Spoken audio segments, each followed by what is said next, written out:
charlar entonces con Vanessa Orrieta, hermana de Luciano Arruga, a quien a ver si ahí la tenemos enganchada del otro lado. Vanessa, ¿cómo estás? Hola, ¿qué tal? Buenas tardes. Buenas tardes, gracias por sumarte a esta transmisión especial, por estar ahí del otro lado como siempre. Gracias a ustedes. Espero que podamos hacer esta entrevista porque yo las escucho entrecortado cada tanto. Bueno, vamos a ver, Vane, si podemos mover ahí un poquitito las teclas para que se te mejore la conexión. Estábamos hablando de estas denuncias también, ¿no? De cómo se ha recrudecido la represión estatal durante el aislamiento social. ¿Cómo lo ves vos, que también estás ahí en organización con las familias víctimas de gatillo fácil? ¿Qué es lo que han observado durante este tiempo? Bueno, un poco sí, en organización ya hace muchos años con otras familias que denuncian la represión estatal, pero después organizadas desde nuestro espacio social y cultural en el barrio de Lomas del Mirador, en donde seguimos manteniendo algunas actividades dentro de lo permitido y con todas las medidas de prevención necesarias, pero sí continuamos en contacto con las mamás, con los papás, con los referentes afectivos de los niños con los que trabajamos en el barrio 12 de octubre, sobre todo porque mantenemos la merienda que veníamos dándoles a los niños en las actividades que desarrollábamos en nuestro espacio, donde hicimos talleres y seguimos haciendo talleres, esta vez en otro formato y con la virtualidad en el medio, pero el aislamiento no nos impidió seguir manteniendo el contacto con la gente de los barrios y sobre todo con los niños y con los adolescentes y jóvenes. En este sentido es que tenemos por ahí una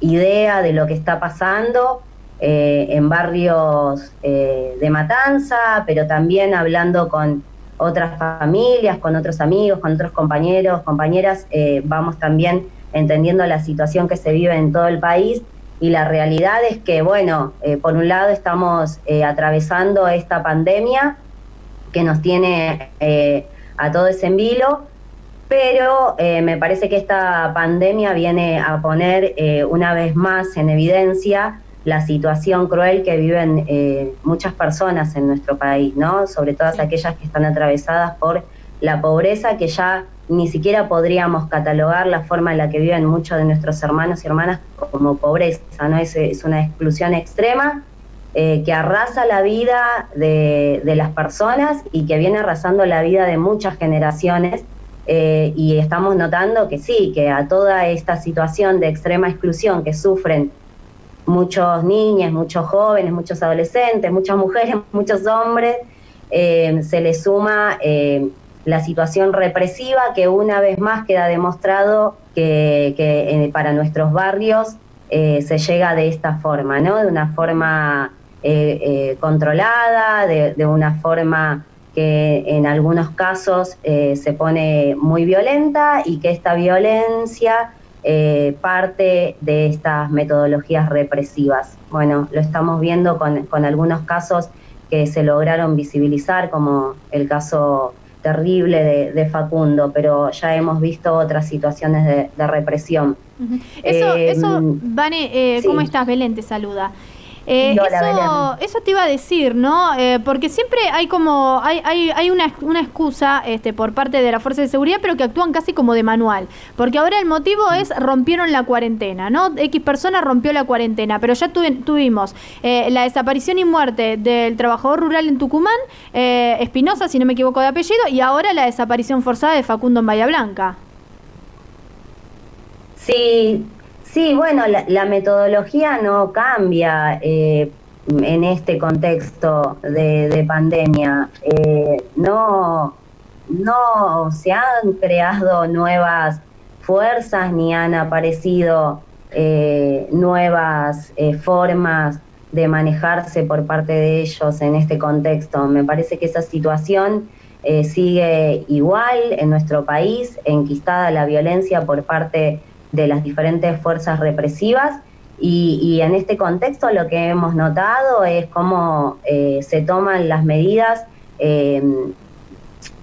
según la clase social a que las personas pertenezcan, ¿no? En el caso de las personas que pertenecen a la clase media o las clases altas, las formas de diálogo con relación a las fuerzas de seguridad, ¿no?, que partían de las políticas públicas del gobierno, eran de una forma muy saludable, a través de la palabra, a lo sumo con un megáfono para pedirles que vuelvan a sus casas cuando estaban los runners en ese momento corriendo.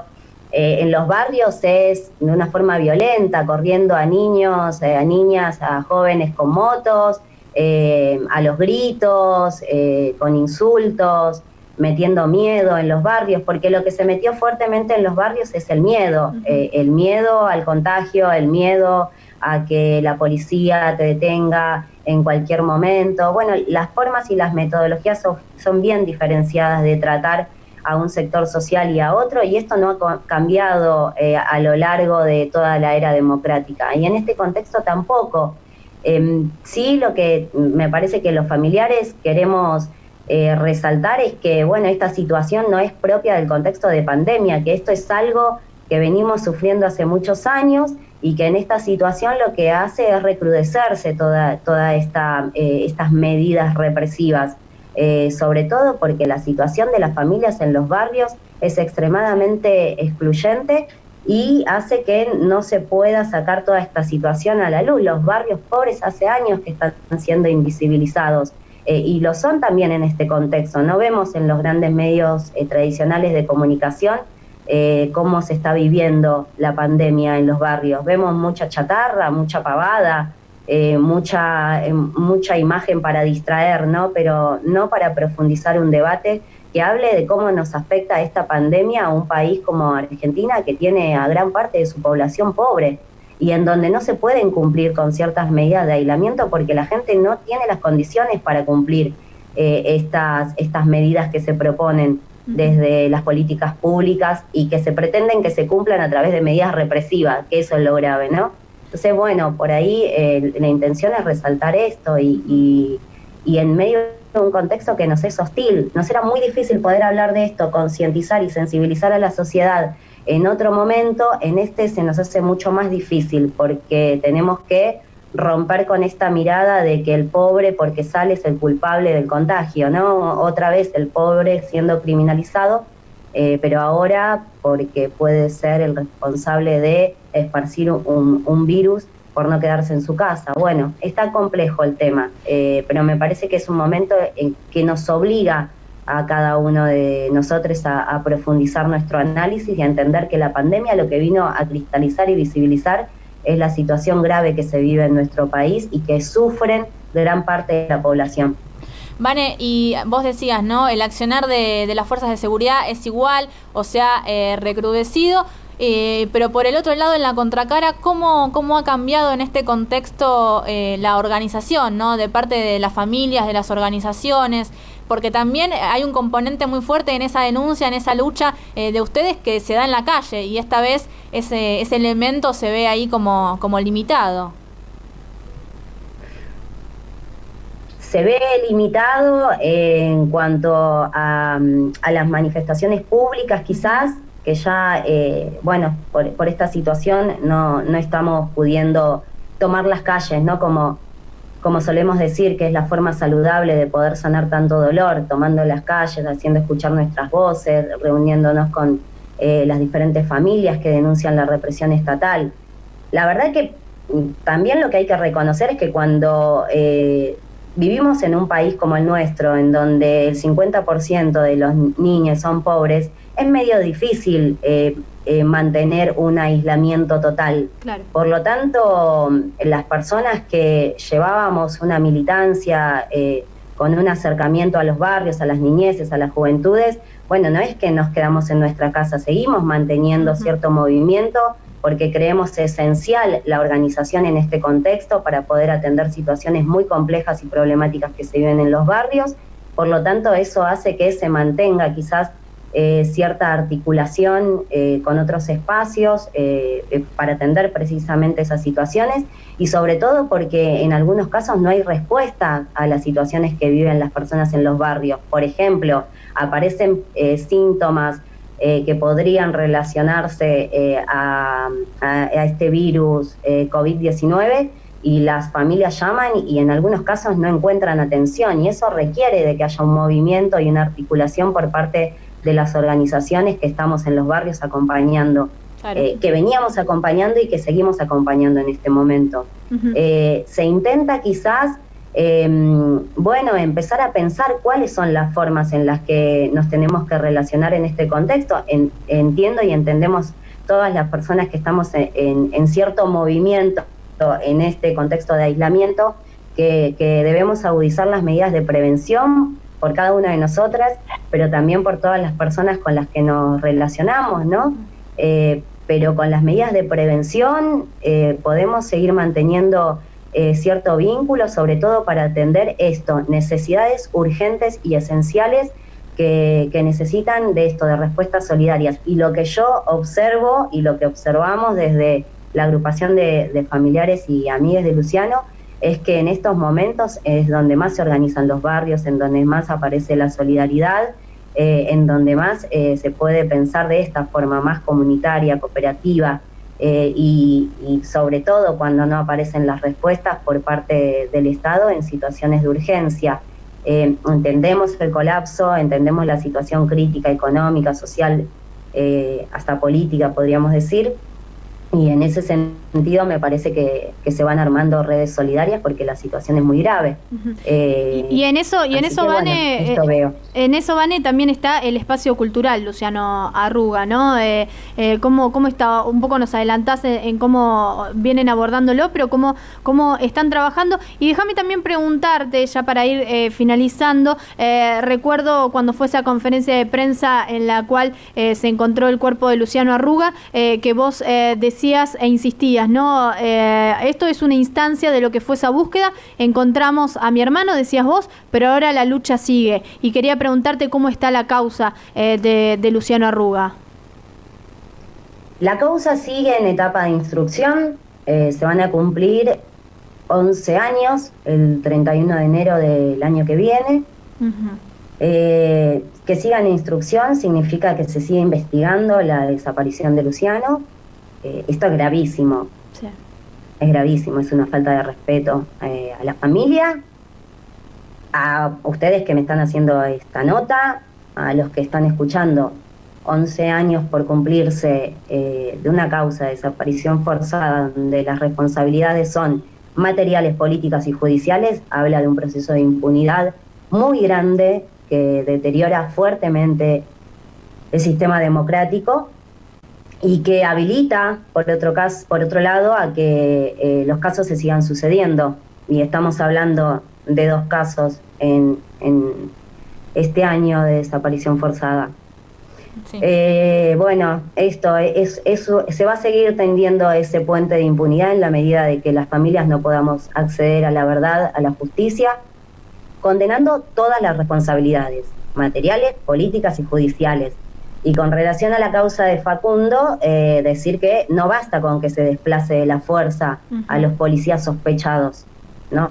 Eso es un mero maquillaje. Hay que resolver muchísimo más rápido. En una desaparición forzada, las primeras horas son fundamentales, los primeros días son fundamentales. Si pasa el tiempo, las medidas, las pruebas se pierden, se borran, las desaparecen, y eso es lo que habilita a que no se puedan dar las condenas que se necesitan en las causas y a que se genere impunidad y a que la democracia se siga deteriorando y a que se sigan sucediendo las causas de desapariciones tanto de pibes como de pibas jóvenes. Así que bueno, eso es lo que puedo decir con relación a la causa de Luciano. Por supuesto que la lucha sigue, que fue muy positivo y muy saludable encontrar los restos de Luciano, porque es terminar con una búsqueda, una desaparición que es sumamente tortuosa, pero igual de tortuosa es encontrar restos, sobre los cuales ya no se podía periciar como se hubiese podido periciar si se encontraba un cuerpo inmediatamente. al momento que se denunció su desaparición. Por otro lado, seguimos esperando que llegue ese proceso de jury de enjuiciamiento al juez y a las 2 fiscales que intervinieron en la causa, que fueron los que provocaron el estado de podredumbre de la causa, que es también un proceso que lleva algo así como entre 5 y 6 años. Bueno, lo que pretenden en definitiva, dejando pasar el tiempo, es eso, que el tiempo pase, que la sociedad se olvide, que las familias nos cansemos y de ese modo que no terminen condenados aquellos que son los responsables de la desaparición forzada de muchos pibes y pibas en nuestro país. Vane, te agradecemos muchísimo por esta participación. De más está decir, ya lo sabés, estamos a disposición para lo que necesiten, y aprovecho también esta comunicación para mandarle también un saludo a tu mamá, a Moni, una gran luchadora ella también. Bien, gracias, le mando un saludo a mi mamá, gracias por esta posibilidad y dejarles esto que un poco me lo habías tirado, pero no lo pude cerrar, que tiene que ver con el espacio. Desde el espacio social y cultural, nosotras entendemos que es esencial acompañar a las niñeces y a las adolescencias que sufren la exclusión. Y más en este momento, porque la escucha es necesaria. Exacto. Porque resolver problemas urgentes que sufren las niñeces y las adolescencias es necesario. Así que en ese sentido, como personas que participamos de un espacio social y cultural y que venimos trabajando con las niñeces y las adolescencias, mantenemos un trabajo de acompañamiento en este sentido, mantenemos nuestra merienda, por supuesto, entregándosela a las madres con todas las medidas de prevención, y ellas se las hacen llegar a los niños y a los jóvenes, y también mantenemos nuestros talleres lúdicos recreativos, porque creemos que es necesario también llevarles a los niños y a los jóvenes tareas que los distraigan, que les lleven un poco de alegría. Así que bueno, no nos tenemos que aislar desvinculándonos de los problemas sociales que atraviesan gran parte de nuestro pueblo. Así que en la medida de las posibilidades, tratar de organizar esos lazos solidarios para poder llegar y para poder ver lo que está pasando. Porque cuando nos aíslan del todo, no podemos ver lo que está pasando del otro lado de las fronteras. Vanessa, un abrazo grande nuevamente. Muchísimas gracias. Bueno, un abrazo grande. Chau. Hasta luego. Bueno, ahí charlábamos entonces con Vanessa Orieta, la hermana de Luciano Arruga.